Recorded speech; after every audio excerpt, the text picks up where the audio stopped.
ตัวพี่น้องบ่ทันแล้วพอดีได้100 ลักล่ะขุดลักหัวยังบ่แล้วสืบต่อเนาะอีก3 วันอะไรเฮ็ดได้3 มื้อแล้วผู้พี่น้องบ่ได้ผู้มันมาเลยง่วนน่ะหัวบ่ได้อัดพี่น้องบ่ได้น้อยได้ยังสิเอาลักลงไปพุ่นลักอยู่พุ่นกองอยู่บ่ได้น้อยเด้อพี่น้องผู้ลงมาพี่เฮาเฮ็ดห่างได้นี่อีก100 ลักบ่เฮ้ยบ่ฮอดเนาะจักแล้วยันบ่ฮอดบรรยากาศพี่น้องใกล้จะเที่ยงแล้วถมเลยเด้อนี่เฮาเอาดินลงเนาะถือว่าเฮ็ดให้มันซึ้งแล้วก็ทาแต่ตอกห้าวใส่ทาแต่ตอกน้ำมักจับใส่นี่คือได้งัวมากมันกินหมากหวาสบายดีพี่น้องอยู่ไร่อยู่นาอยู่หัวอยู่สวนดีพี่น้องความสุขของไผมันเนาะแล้วแต่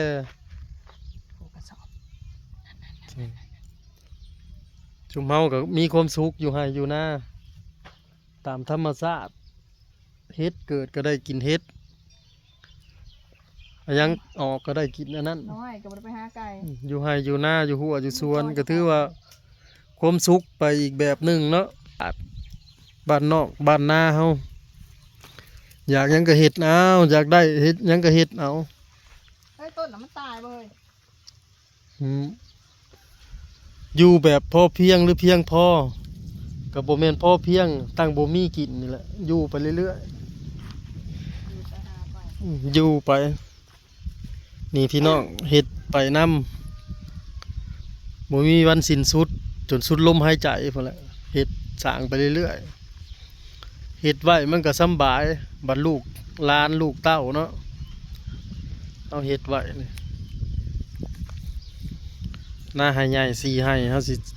สิหว่านนี่เข้าเขาออกก็ได้แนมลงทุ่งเนี่ยปุ้ยแดดกล้าขนาด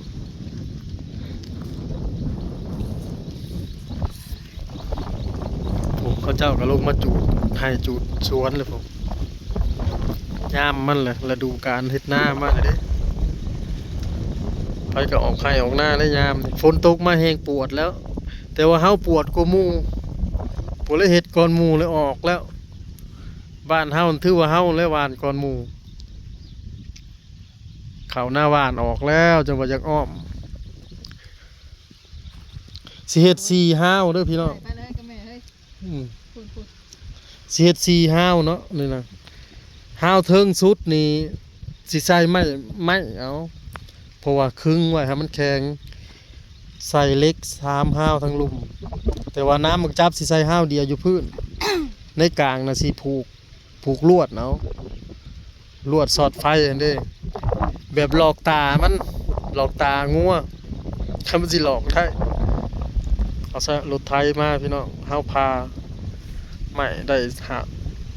หา6 ลักเมื่อวานนี่ก็ได้10ปลายเอาจักเอาเครื่องยนต์นั่นน่ะจักตัดไม้น้องเคยลงมาเนาะว่าบ่อึดแล้วพอใหญ่เรือผัดสิบ่ฮะว่าใบแก่นที่เขาถิ่มแล้วนะฟังอยู่แถวดินน่ะจนนอนคืนกินข้าวอยู่เลยพี่น้องข้าวเที่ยง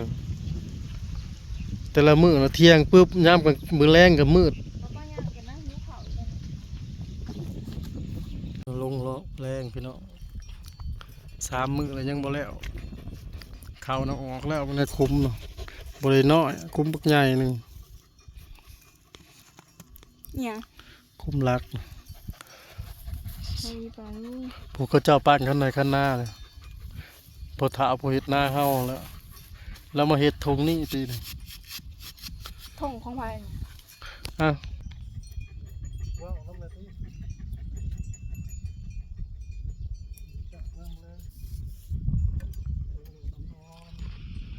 บ่เห็นงัวกะแสงแดดบัง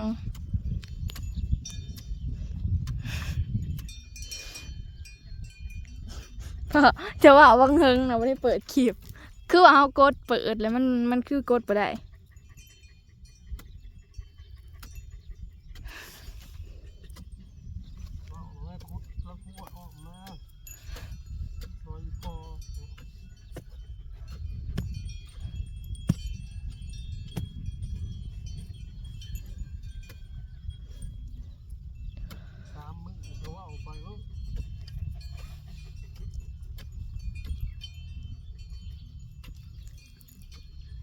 จะเขียวอย่างเงี้ยโอ้ยโอ้ย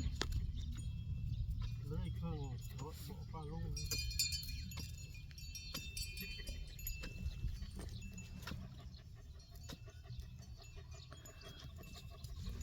เขาขุดมาตั้งแต่ผู้ขั้นว่าจ้างนี่จะว่าจักมือผู้เขาขุดมาแต่ผู้ คอยวี่แน่ยิน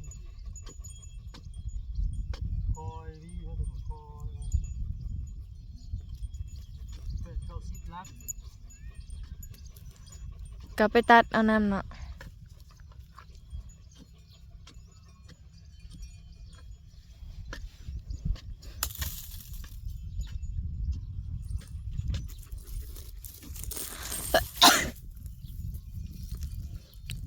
เข้าให้อากาศมันเคี้ยวขึ้นงัวลงกินแหละ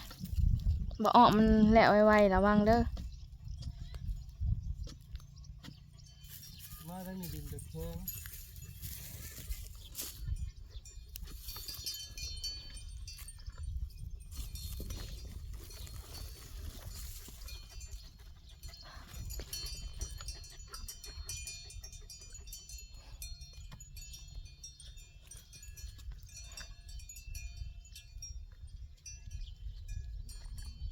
ได้ใช่ครับ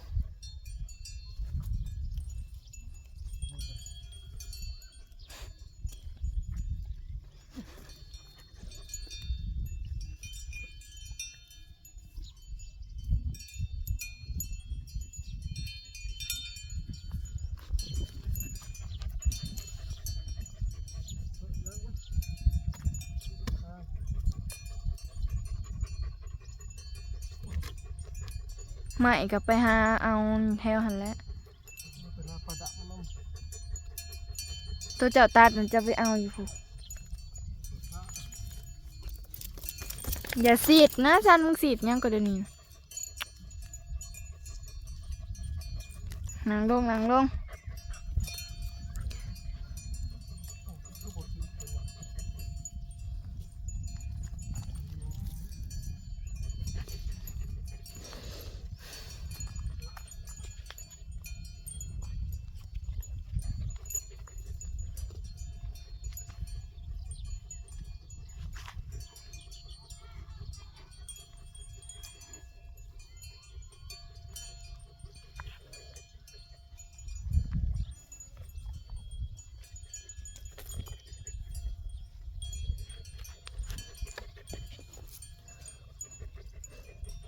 ผูกหัวฮะ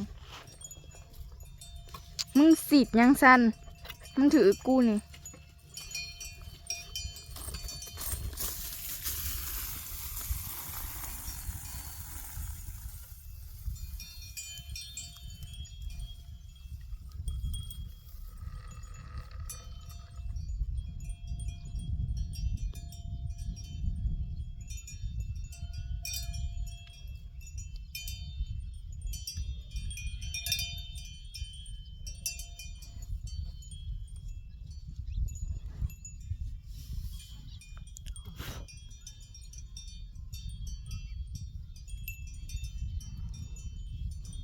หัวห้าวบ่ได้ไปทางใดพี่น้อง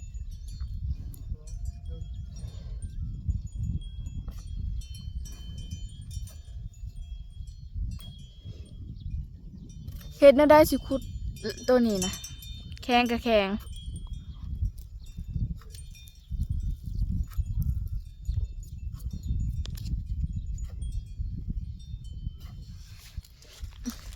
ลาปลาลุงไหม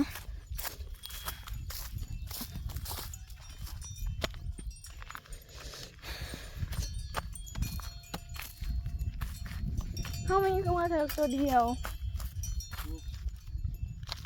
ตะปูไล่ก็ลุ่มอยู่ มีมาเถอะตัวเดียวเลยสองไม่ใช่กับแม่งอดต่อเฮากำลังนอนเนี่ย ตอนนั้นคือบนละเบิ่ง ก็ห้าเบิ่งนะขามันแพงสัก เป็นนาทีเลย 6เลยลายเดือปลาลูกหมดแกละก็แสบไปตามสั่งไฟแท็กเดือปลาลูกไปดี